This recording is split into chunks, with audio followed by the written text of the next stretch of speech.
Okay. Yeah, it's live, I think. It's already live. Okay, Sherry, do you want to open the meeting? Okay, sure. Hey, hi everyone. So this is our last meeting of the year. Yay, Merry Christmas and Happy New Year in case you celebrate. So yeah, I think it's the first time that we read the book together. And the book is Babel by Kuang.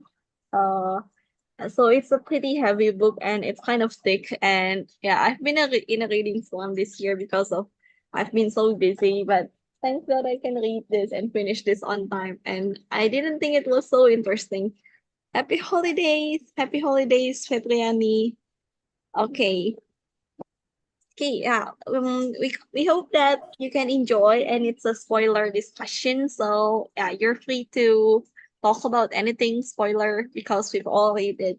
And so, but if you haven't read it, that's also okay. If you just want to listen, if you just want to know how the book is, but you don't mind the spoiler, I think that's fine. Also, okay. So shall we start? I think Irene will lead the discussion for today. Yeah. First of all, for all of us in attendance, if is there anyone that hasn't read the book? So maybe I can give like a short synopsis if you haven't read the book. Or maybe you already did some research on it, so even if you did not read it yet, you kind of already know what it's about. Evelyn, do you already know what it's about a little bit or not yet? Okay, everyone said not really. I read it in July. Oh, I still remember. Oh, that's okay. I read it last year. But I looked through my notes again before now. Okay, so since Evelyn does not really know, I'll just give a quick summary of synopsis of the book. It's about the genre, I suppose main genre would be dark academia, and it's like in takes place in an alternate universe in Oxford 1836, where where in this world there is something called silver magic, and silver magic it helps to do like many things. So like the industrial revolution in this world happens because of the silver magic, not because of industry. And the silver magic comes from, this is I think one of the most brilliant things, yeah, that RF Kuang thought of for the book foundation. But the silver magic comes from translation. So let's say something is like there's always something that's lost in translation when you translate a word from one language to another language. And what is lost in translation, that becomes like the source of the silver magic. So that's the source that kind of like powers the universe in this story. And then we have four main characters. Robin is the main character, and then Rami, his friend, who's Rami is Muslim, yeah, Muslim from yeah, he's not Hindu, he's Muslim, and he's from India. And then there's Letty, she's a white girl, and then there's Victoire, who's a black black girl. And Robin is from Canton, but you will find out. Well, this is a spoiler discussion, so it's okay. You'll find out that he's actually half white, half Chinese, and his father is a professor in the institution called Babel. So Babel itself is an institution that teaches these students how to translate, so that they can uh, harness the silver magic. Basically, that's like the what the book is about. Okay, so let's get into the discussion for all of us who has read it. Um, First of all, let's talk a little bit about like the structure and the the way the book is set up. It's kind of set up like it's a textbook, right? Would you agree? It's like an academic textbook, including all of the yeah, that's the four characters shared. It's a nice fan art, yeah. Robin, Victor, Tammy, and Letty. Okay, so this book is set up like it's a textbook. And then even with all of the epitaph, like the footnotes, so that it seems like it's very historical and it's very like nonfiction. How did you like how it's set up? Did you find that it was kind of like maybe disrupting the flow of the story, or was it helpful to the story, or did it add to the story? What did you think? Maybe Sherry, what do you think? Okay, can you repeat the question once again? Do you Which like one? so Mhm. the book is kind of like a textbook. It's written like it's a textbook, right? With all of the footnotes, and then with how it explains about like a lot of words and etymology. And so how did you like that? Did you find that it disrupt the flow or it adds to the whole story? I think it adds to the whole story because actually I'm amazed of that details. Like I don't understand how Anna Kuang researched this book because it's so detailed based on history, even though maybe not like the all the correct history because it's fiction, but I'm amazed by the details. Like it's very detailed about the culture, about the history, and so on. And she even left a note in the beginning, right? Like it's not precise because it's a fiction work, but I think it's very detailed in that side. Like we know the background of the story because it has a lot of historical background, like the revolution, the situation, the racism, and so on. Because yeah, so I think that helps us to understand the story because it's a complex story, something like that. I think. Yeah, yeah. What about other people? What about Krisan?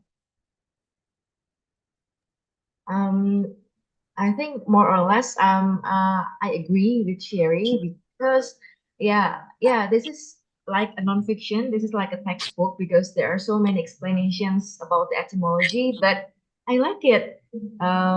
Although in some all the explanations make this book is rather hard to read. Like it is not a light book to read, right? I have Yeah. to use all my brain capacity to absorb all the new words in here. And sometimes when I feel tired and my brain couldn't function properly, I just kind of zone out and just skip some of the difficult explanations. But after all, overall, I like it. And then I also love the footnotes. Like it's like reading. I don't know. The footnotes. There are lots of footnotes, and the footnotes are very lengthy, but I really like it because it adds it makes the story much richer and uh yeah, I think that's it for me. Okay. Thanks, Krisan. Michelle and Fabiani also. You want to share what you think? I can go first. So I this book I've seen a lot of people talk about it. They say it's good. Some say it's a lot.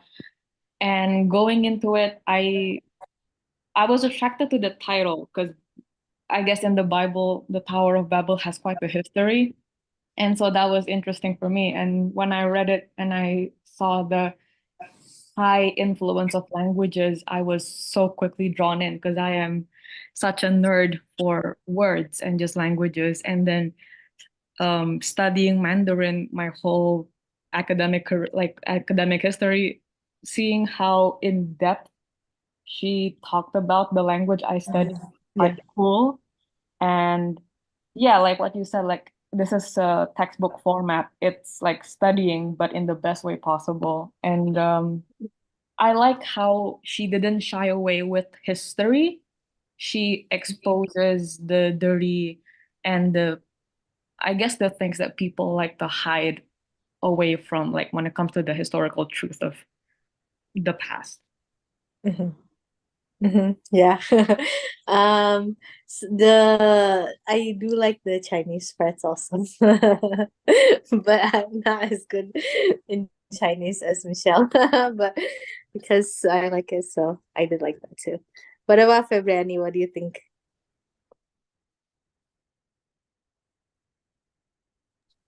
Yeah, sometimes when I read it, I felt that the details, there's a lot of it, and sometimes it feels quite tedious. Mhm. But overall, I think it's important to pay attention to those details. To understand the storyline better. Yeah. There is one footnote though I found when I was looking over my notes again. Towards the end, I think that it was it it, it explains Griffin um when he let me try to find it, when he killed Evie, was it? And I thought that was like, hey, this is kind of different because it's not really like, it doesn't fit the formula that she has been using for the footnotes, if you understand what I mean. Do you remember that part? Anyone remember that part? Yes. Which page? Maybe I could like try look it up because I forgot. It's kind of towards the end. I'm trying to find that now. I'm looking over through my notes. I I must think also add like the what is it? What is the uh 429, page 429. If you have this edition, page 429, is it the same in other edition too? Krisam Sherry? I have the hardcover. I think it's the same with Jairin. Yeah. 429, uh right after Griffin murdered Sterling. Yeah. Yeah, it's chapter 24, end of chapter 24. Oh, yeah, I think it's the same. Yeah, so this part was like, I thought this footnote was kind of weird because it wasn't like a footnote of history. It was like explaining like Griffin's backstory. I was like, what? you know? So if you don't really read the footnotes before and then suddenly like you skip this one, I think this is like very important one. I was like, huh? Why is this suddenly in the footnotes? I don't know. Did anyone else find that odd, or was it just me? I think so, but I think I found some other things like this, like in the footnote, she explained the details of the story, but I think just a bit. Okay, Michelle, were you gonna say something?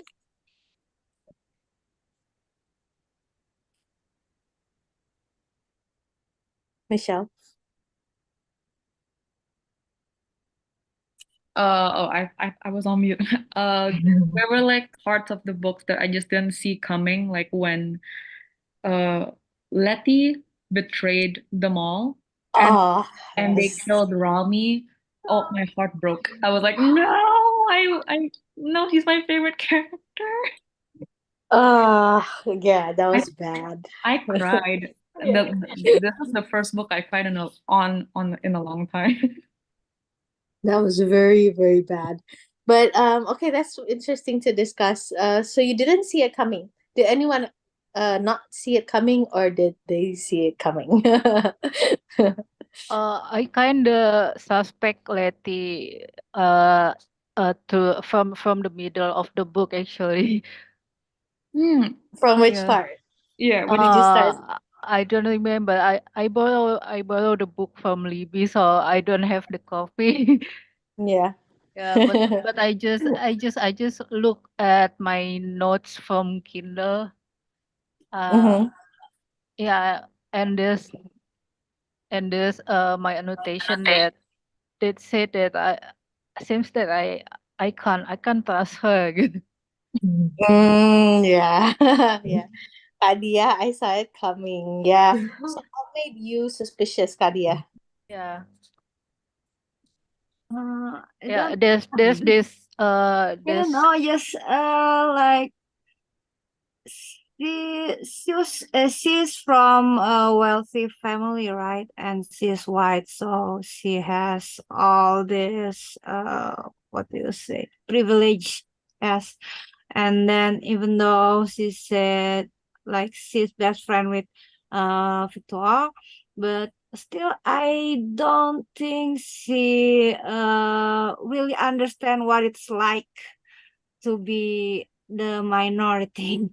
So uh she's just like I think she's taking everything for granted, and yeah, I don't think she really understand why they feel the need to what do you call it, rebel. Yeah, Oh, revolution. Yeah, have the yeah, that. revolution. So she just like, because I'm best friend with them, so okay, I'll join them. But when the situation got too bad, and then she doesn't want to, what is it, to sacrifice, I think, sacrifice her decision, her life, or whatever. So she's got a lot to lose. She's got a lot to lose, I think. So yeah, maybe that's why she betrayed them. Sad, so sad. Yeah. Um, I I also kind of started being suspicious. I think she did Rami like reject her at one point, kind of?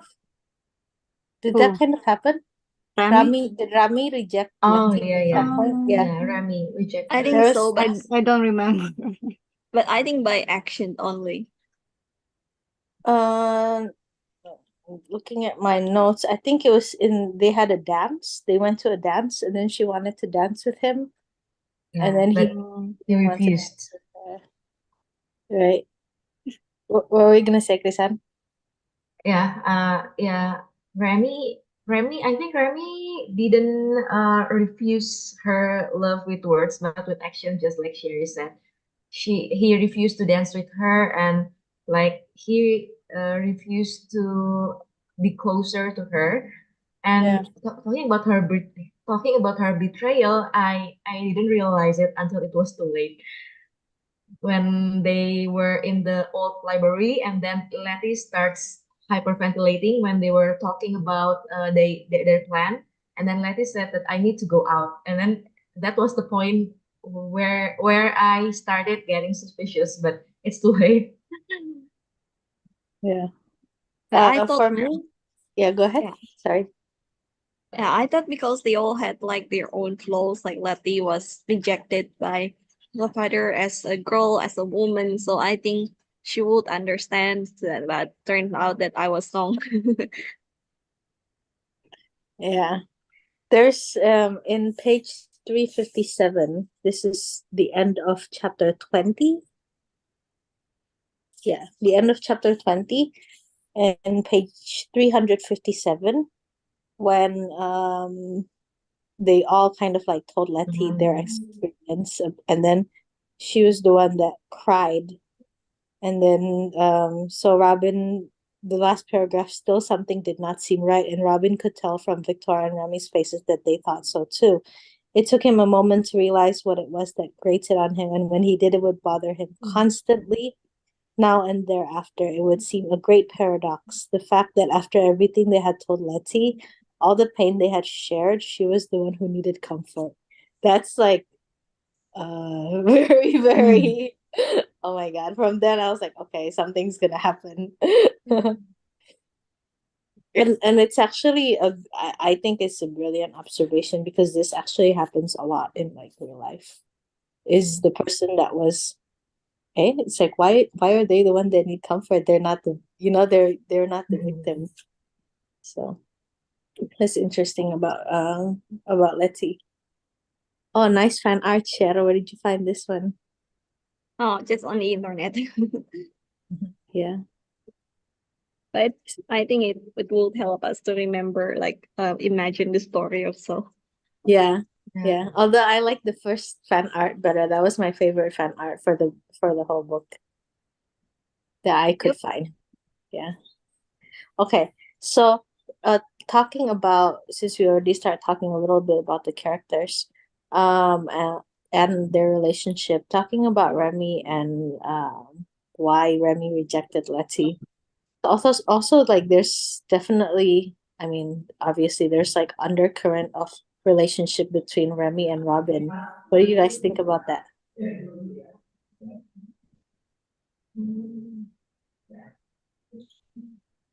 Maybe Krisat. I think Remy and Robin's relationship is a pure friendship because I think I Really? read some, yeah, I think so.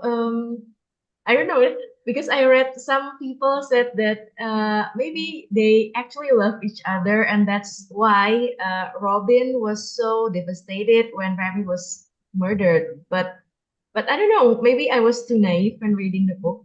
And when I read the book, I it didn't cross my mind that maybe Robin loved Remy more than just friends. But it only crossed my mind when when I read some articles about that.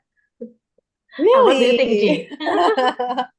Oh, that's interesting. That's different. What about other people? What do y'all think? Did you But think I that thought there was like a undercurrent of romance between Robin and Remy? I thought there was something at the beginning, like when they were um their first day at Oxford, when they had a picnic, they watched the sunset.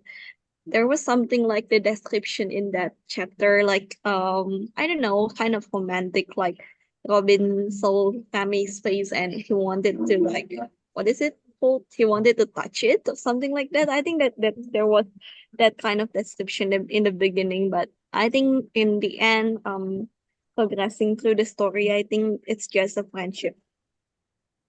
Dia also said, I think it's brotherly love considering Remy is Muslim. Yeah, what do you think, Dia? So you think it's also brotherly love I or think like it's friendship? brotherly love, at least from Rame's part. I don't know about Robin though. Because in Islam, yeah, well, we're kind of strict about gay relationship, so I don't That's a think good point. Yeah. he loves Robin in that way. I think I think he sees him as his younger brother. Interesting, very interesting. I thought there was definitely romantic undercurrent. Maybe I'm like too much reading into that kind of stuff. I feel I think that Rami just don't think about romantic love, so that's why he kind of rejected Letty. And yeah, I also feel that his relationship with Robin is just platonic friendship or brotherhood. Mm-hmm. Yeah, I Mm-hmm. think he just don't think about romance. Interesting, fascinating. Okay. Or maybe Remy just sees Robin as a friend, but it's Robin that loves Remy more than a friend. Maybe, yeah, Maybe. maybe. Yeah, I think it's possible. Yeah. Okay. And what about Robin himself? What do you think about Robin's character? I mean, he's the one that like he's the main character and we kind of see the story through more or less his character growth. Um, did you think that like it was progressive? What, eventually he was going to get to that decision at the end? Or did you think there was like a point that suddenly made him like become, more extreme in his actions and beliefs?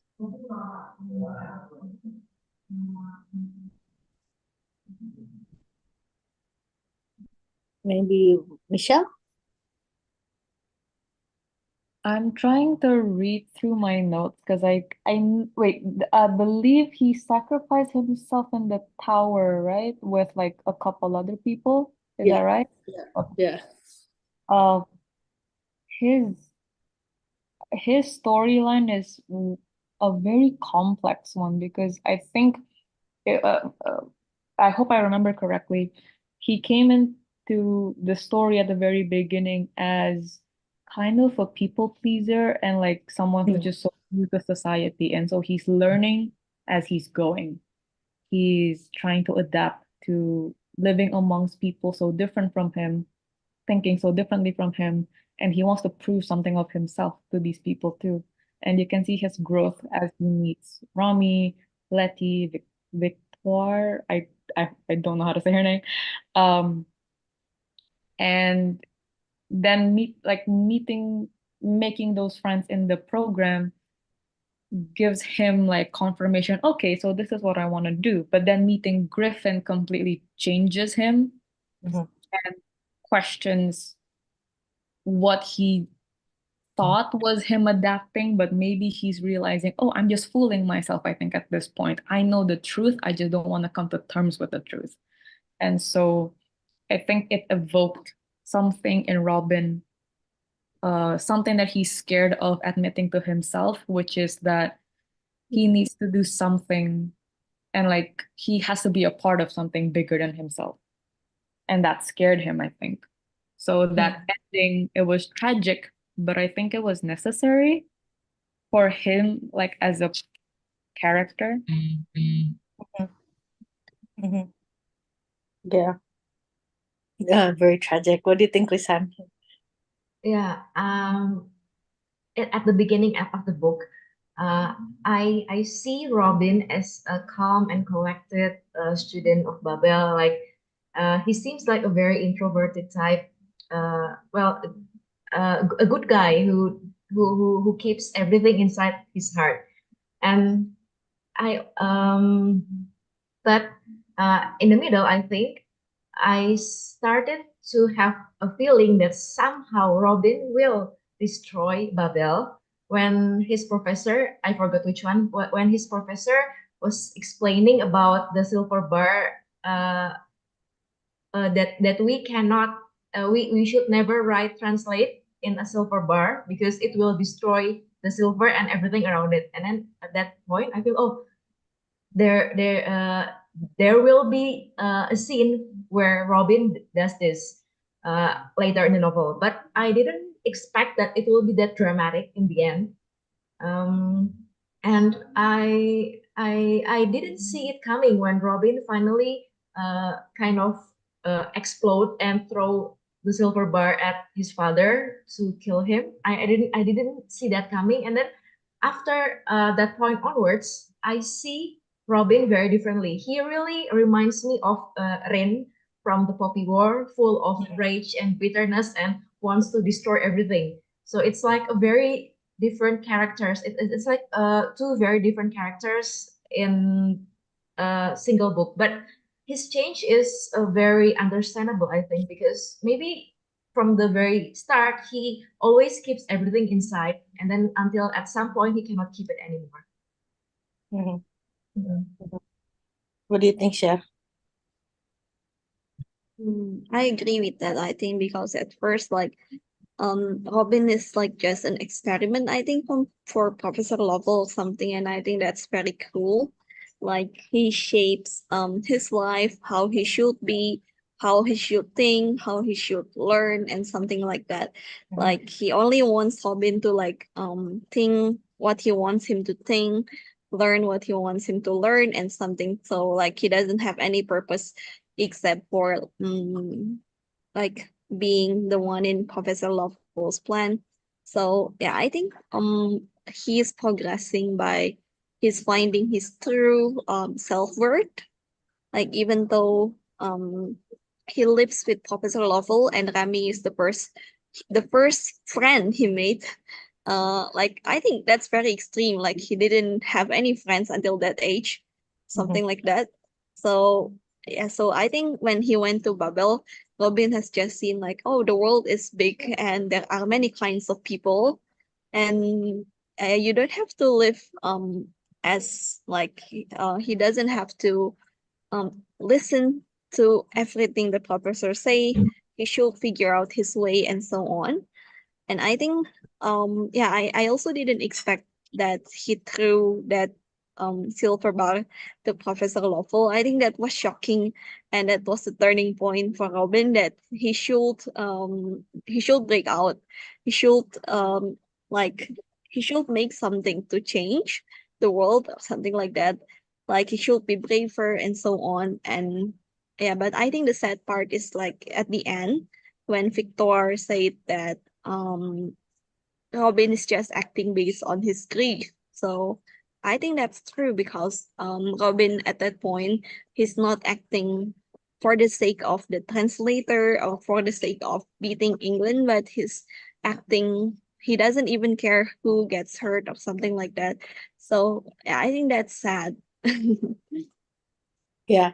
Do you think he gets more and more unhinged towards the end? So like he becomes safer because from the beginning until the middle of the story, he's afraid that he will lose his life. Like he will lose the thing like the comfort, you know. Uh-oh. I think Sherry frozen. It's a bit choppy. Okay, can you, Yeah. can you hear my voice? Yeah, now we can hear again. Yeah. Okay. Wait, I'll try to turn off my video first. Yeah. I think like from the beginning until the middle, Robin was kind of collective. Like he listened to what the professor say just because he's afraid that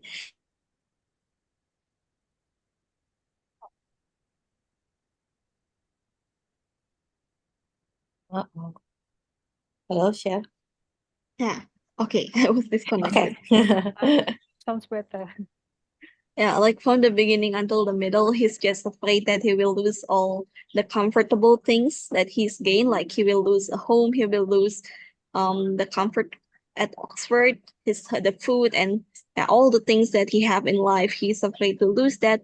But um from the middle until the end of the story, I think he learned that it's okay to lose the comfort. It doesn't matter, he's trying to be here, because he has nothing to lose, I think. Yeah. Okay. Yeah. What about what do other people think? Maybe Febriani?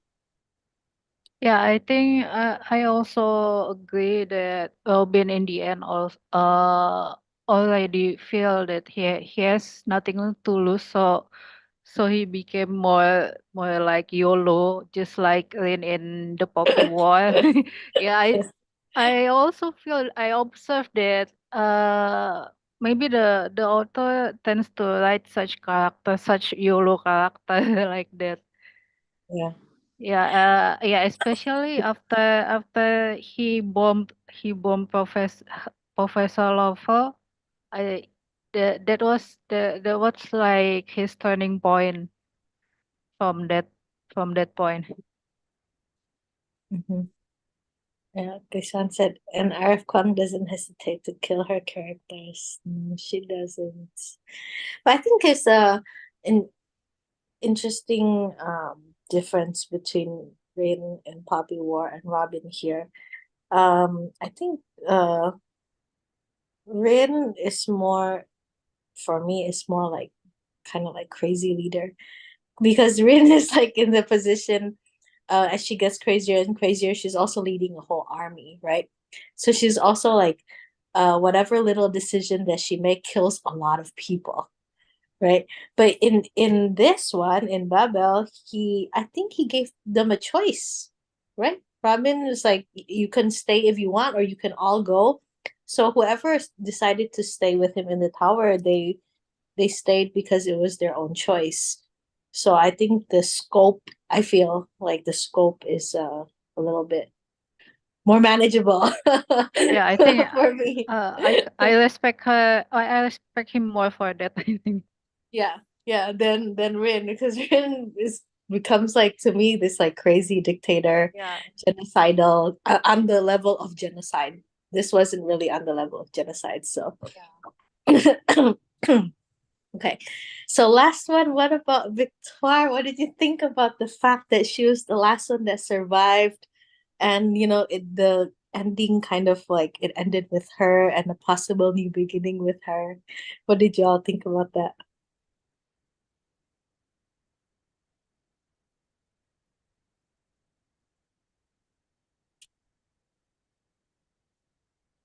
Go ahead, Krisan. Yeah, since the beginning, feel I always feel pity for Victoire because she's the only black girl in the group, right? And At that time, being black is really disadvantage because slavery had just been abolished, but lots of white people still sees a black woman or man as their slave, as someone that is much lesser than them. So I pitied her the most throughout the story, and I didn't see I didn't expect it at all that she will be the last one to survive and to continue their struggle. And I really hope there will be a sequel about her and the rest of the Hermes society. I don't know, will there be a sequel? I don't know. Yeah, we hope so. I hope so. Yeah, Um, I yeah, go kinda ahead, yeah, Sophie. I kinda expect the continuation from her point of view. Yeah, I'm kinda curious how it will progress. Mm-hmm. What do you think? Maybe Kadia? What about? Sorry. About Victoire. Oh, Victor. It's- I don't know.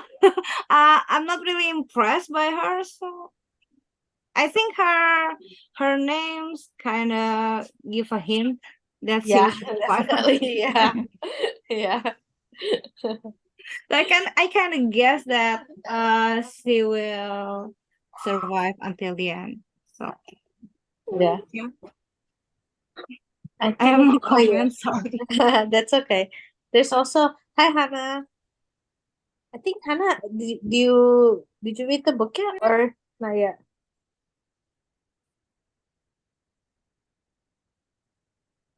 Hi Hannah. Or maybe she cannot. Oh, okay, not yet read. Okay. Well, if you have any question or anything, you can ask. Don't worry. Hope we already it's a very spoiler discussion, but it's still worth reading. Just the experience of reading it. Evelyn, kind of surprised there's a black character in a dark academia book. Yeah, and actually, there's two, right? Anthony. Remember, Anthony's also Yeah. black, right? Yeah, but he was also oh, not also because Victoire didn't die. What do you think, Chef, about Victoire? I think she's brave because in the end, in her backstory, so she's been running all her whole life, but she paved her way of freedom herself because I think she wrote, right, she wrote a letter to one of the to Babel, of someone important, so that she could get to Babel. I forgot, but I think it was her who wrote that by herself, and she paved her way to Babel by herself. So I think that's very brave because like she wants to learn, but she hasn't had the chance. So she's trying to pave her own way, and I think that's very brave. And in the end, she said that like I want to live. So I think because I think she deserved to live because um, her whole life she hasn't got justice, something like that. I think because like Robin, even though his whole life was controlled by Professor Lawful, but he has a comfortable life, and Rami also has a comfortable life, I think, from his backstory, and also Letty, obviously. So I think Victoire is the only one who live a hard life because she's black, and she's been looked upon as slave. So yeah, I think she deserved to live in the end. She Mhm. deserved to live and yeah, learn, I think. Yeah, I think it's interesting. This is page 541. This is like second to last page. And then she said, when she curses Robin for placing this burden on her because he was right. He was not being brave. He was not choosing sacrifice. Death is seductive. Victoire resists. So And I think it's like a big statement from R.F. Kuang that Victoire is the one that survived, because if you put it, yeah, Michelle also highlighted that, but I think this is a great quote. If you put it in like this sounds bad, but if you put it in a poll, the black girl is at the bottom of the poll, right? A white guy will be on top, and then maybe what white girl, and then maybe Robin, right? And then Rami, and then the black woman is at the very very bottom. She's a woman and she's black, but then she's the one that at the end survived all of it. So I think it's like a huge statement. For me, it was very symbolic that R.F. Kuang made it that the black woman is the one that survived this whole ordeal, and she's the one that carries it on to the next part, if there is going to be a next part. So I think that's really cool. Okay, so that's like we already talked about the structure and then the characters. I think one of the main premise of this book is about like translation, right? Let's talk a little bit about translation. I think it's very, very interesting. What there seems to be kind of like two different point of views, I think, about translation, right? Do you translate something like, do you leave it be? What, you leave it in peace, the text as it is, you translate it, or do you bring it closer to you and take the text out of context? Right? This is a like the premise of the book, basically. So what do you think about that? About translation? Do you leave it, translation should be pure, it should be as it is, or you bring it closer to you and therefore you do the violence, right? You do the violence onto the text. What do you think? Maybe Michelle? That's a hard one. Uh,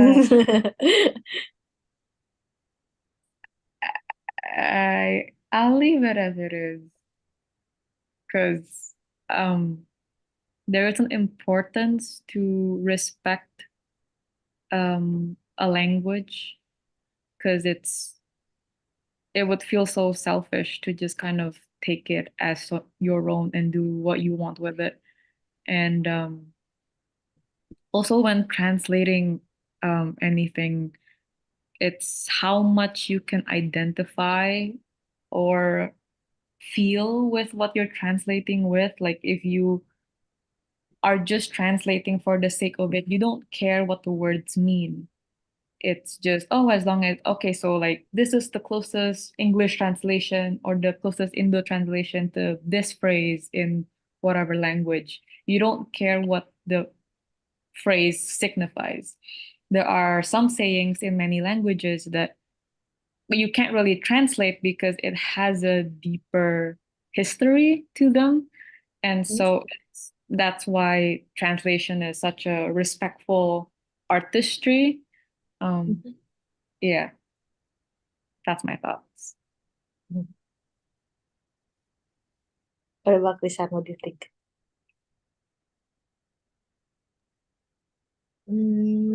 I the option is leave the original text, but keep the translation as close as to the original text, or bringing the text closer to the reader, right?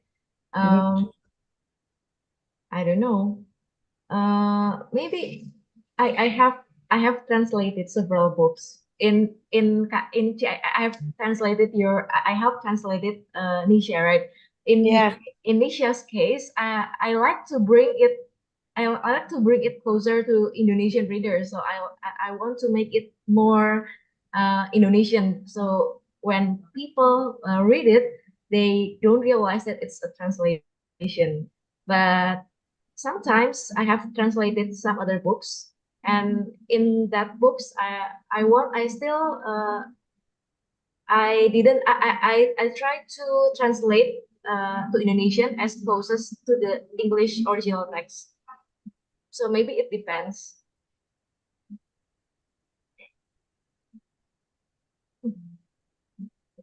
It's a hard question. Yeah. What about Sherry? Yeah. What do you think?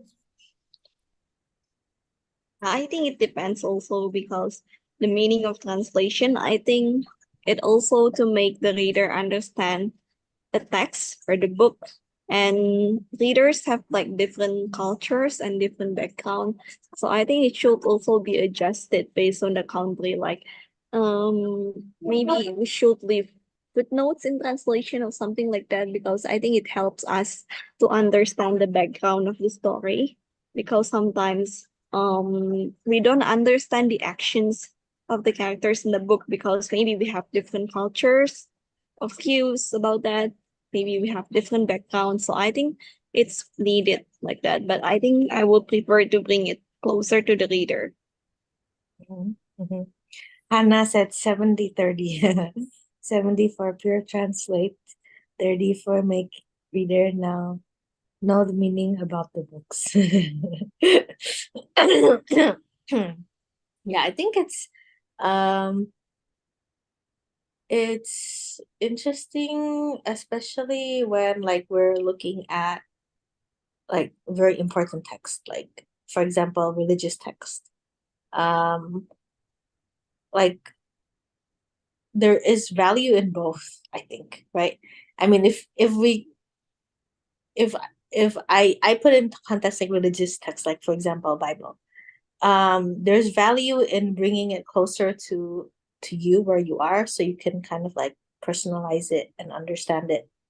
But there's also value in studying the text in its original language. Like I suppose there's a lot of value in studying the Quran in the language that it's written, right? Because there's a lot more things that, oh, this is what it means. Oh, this is what it means, like that. So I think there's value in both.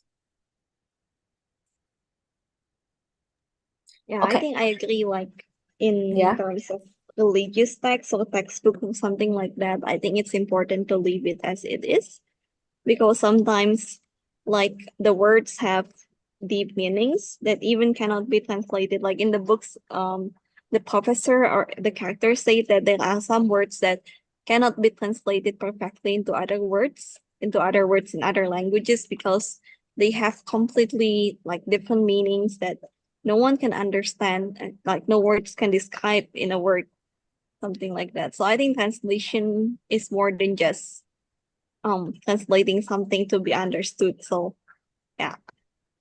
Mm-hmm. Okay.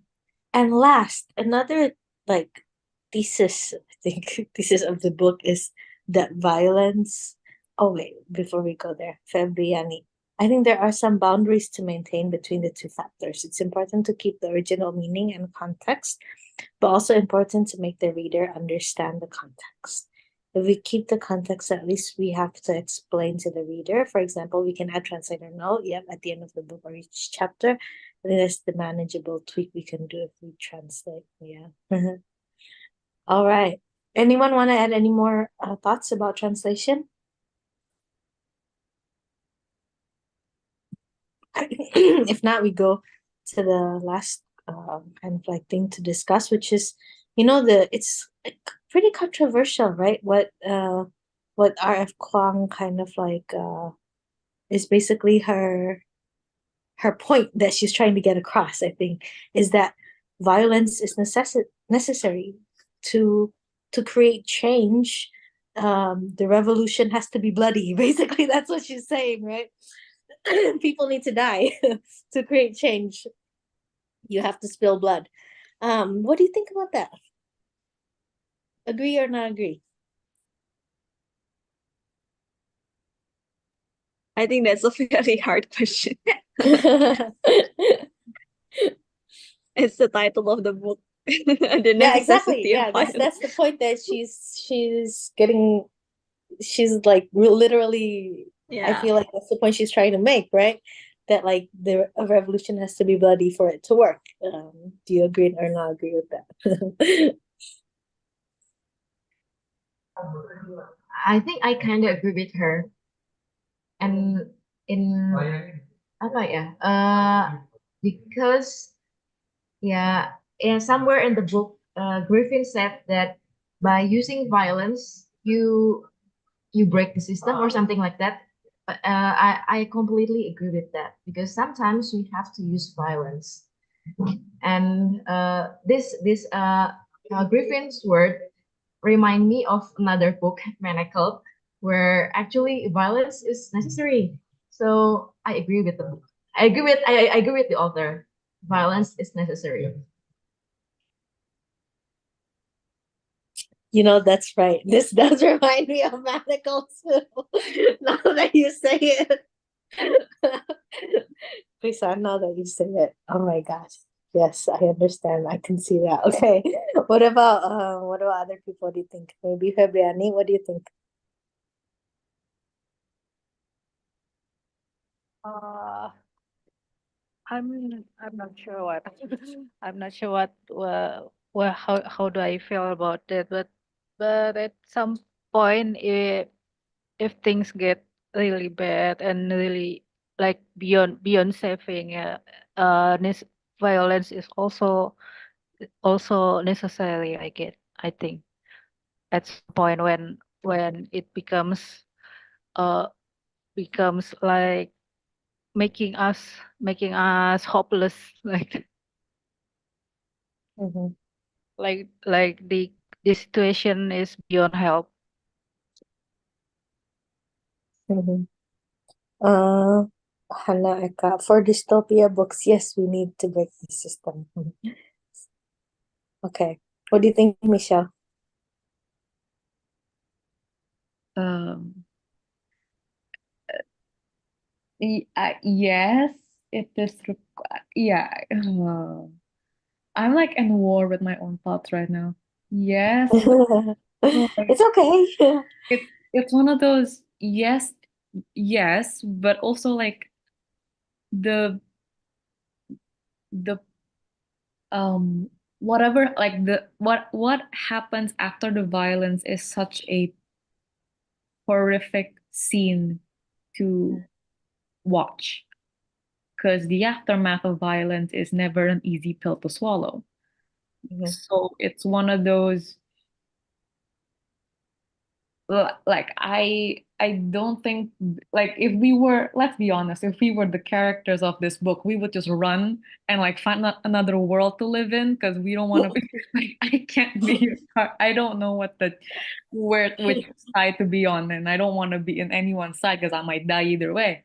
So it's um as a reader reading it from a safe space, we can say yes, violence is necessary, but I can't imagine you would say the same if it's you're the one living in it. Yeah, yeah. Although, although, if we take it to the real world, I think there's more examples of violence being necessary. I mean, more examples of violence happening to make change, right? Hmm. I feel like history is more bloody than it isn't bloody. But all of the best stories of history are all very violent, so there you go. Yeah, there's the conundrum there too. yeah, and be selfish is be brave. Yeah, and the for example, like Black Lives Matter, right? It's pretty, I think, violent, right? I mean, I'm very glad I'm not living there at the moment and living in the middle of yeah, I don't know. That's how I feel at least. So yeah, so I think that probably history does show that violence is needed to create change. But at the same time, yeah, the aftermath is just, I don't know, it takes a lot to get through that. It creates a lot of trauma for a lot of people, I think. Um, but it might be necessary. Yeah. I'm like 70% that it's necessary. And 30% thinking about the aftermath. But also in order for whatever change that you want to really actually happen, for it to be worth it, let's put it that way. In order for it to be worth it, some people need to survive, right? So that they can create the change and do the healing afterwards, right? So it's not like you can just wipe everything out. So I think maybe survival is more important. If I think about it again, if I think about what, in order for it to be worth it, then we do need some people to survive. Anyway, see, Michelle, I'm also at war with my own thoughts. Okay, so eat or be eaten, we said. Yeah. Okay, so Hannah said RF Kuang books are heavy. Yeah, pretty heavy, I think. Um, the newest one, Yellow Face, is probably the least heavy of all of her books, but it still also makes you like really think and ask questions, which I think is good when read Yellow Face. Yeah. Okay, so if you like Babel books like this, any other books that maybe has similar vibe to this book that we can recommend to each other? Definitely, I think The Secret History has this dark academia vibe. The Secret History by Donna Tartt. Um, although I think it ends on a more depressing note, if I remember correctly. I think it's even more depressing. Like the ending of Secret History, but the dark academia vibe is similar. Any other books? How about if we were villains? G? I haven't read that, but it's people says that it's a dark academia. If we were villains. Oh yeah, it is dark academia, but it's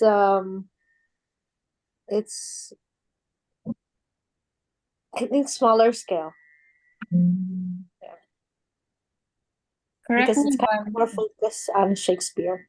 If we were villains. correct me if I'm wrong, but I saw like the blurb for Secret History and If We Were Villains, they were quite similar. So which one would you recommend to read first? Secret History. Okay. As a literary work, The Secret History is very much, I think, higher than If We Were Villains. But If We Were Villains is good too, but The Secret History is like a masterpiece, I think. Yeah, as a literary work, it's really a masterpiece. Fabriani. Honestly, if I remember, this is the first dark academia I've read. Welcome to the genre. I hope you like the genre. It turns out to be pretty fun genre, yeah. Learning that Babel has footnotes instantly reminds me of House of Leaves. It's not Dark Academia. House of Leaves. What is that book? I don't know that. Who is it by? Evelyn? Hold on. It House of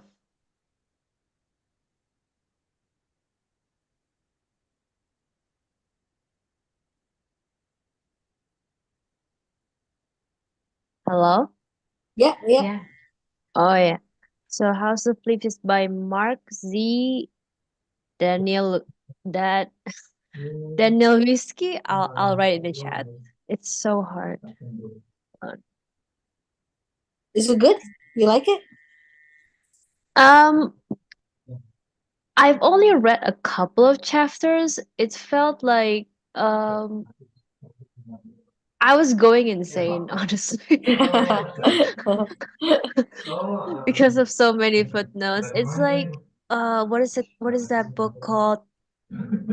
Another one with the footnotes is like I forgot the title, but it's basically about you getting a book which is like captain's log, and there's like multiple footnotes for multiple people, so you feel like, oh, this is like a journal that's been passed down from A to B to C and all that stuff, and then you have to like understand. So it's like you have to use a lot of brain capacity, I feel. Oh, this isn't that much. It's not that much footnotes, but there Oh, are some. Yeah. oh, okay, okay, that's better. I Yeah. don't know, it's actually really interesting hearing it about it. Yeah. Yes, I Channel- Babel is not Ah, too heavy. Like it keeps you reading. oh, okay.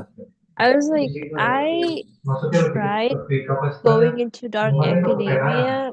I don't, I haven't found one that I really want to finish. So maybe I'll try Babel. I think there's Baksan. Is it from Krisan? I think there's somebody Maybe. talking. Yeah. Sorry. Okay. It's fine. Yeah. Well, we hope you pick up Babel. Yeah. It's definitely an experience. Yeah. Okay, Definitely. thank you. Thank you for Terry, the reading. picture that you share is so small. Can you make it bigger? Okay, wait a minute. Here I it is. cannot Can read you it. see it? A little bit bigger, please. Okay, Sappho, poems by Sappho, Anna Karenina, Macbeth. Well, that's pretty dark. Tirza, A Secret History, yes. Frankenstein, complete short stories. Medea, oh, interesting. Well, this is not really dark academia. But oh, it says dystopian intellectual. Okay, I see. Have Dead Flood anyone, Society. have anyone read Legendborn and Bloodmarked by Tracy Dion? Not yet, haven't. but I want to. How is it? It's not dark academia per se, but it's set in a university, and it's got the fall vibes for sure. And it's if any of you are Arthurian legend fans, it is amazing. It's But it's really not good. finished yet, right? Okay, this is cruel. The third book is gonna be out 2025. That's Uh, illegal. it's I cannot wait another 2 years for the third one. But yeah, it's really good. It's not as difficult as Babel, but yeah. The characters are very easy to fall in love with, and there may or may not, well, no, actually it's a love triangle, but not a annoying kind of love triangle. You could imagine either one ending up with her. It's just, yeah, well, it's one of those sort of you can't make up your mind at the end of the book. I think I have to wait until the third one comes out first. No, But it's on my list though. I need someone to suffer with me. So Krisan aja, Krisan. Murder on the Orient Express. Is it? I don't know. I haven't read it. I've read it, but I think it's more like crime. I think not Mystery, really like yeah. Dark Academia. So I think Yeah. Okay. All right. So I think we have a pretty good discussion, and we went pretty good in depth too. So isn't there a movie adaptation of what? Murder on the Orient Express? Yeah, I think so. Yes, there's a movie adaptation. It's good. I haven't read the book, but the movie is good. here I got more from the internet. Yeah. Oh, that's right. Ninth House. If anyone read it, like Bardugo, Ninth House and Hellbent. I think it's Dark Academia, but I haven't read it yet because also I'm also waiting for it to end.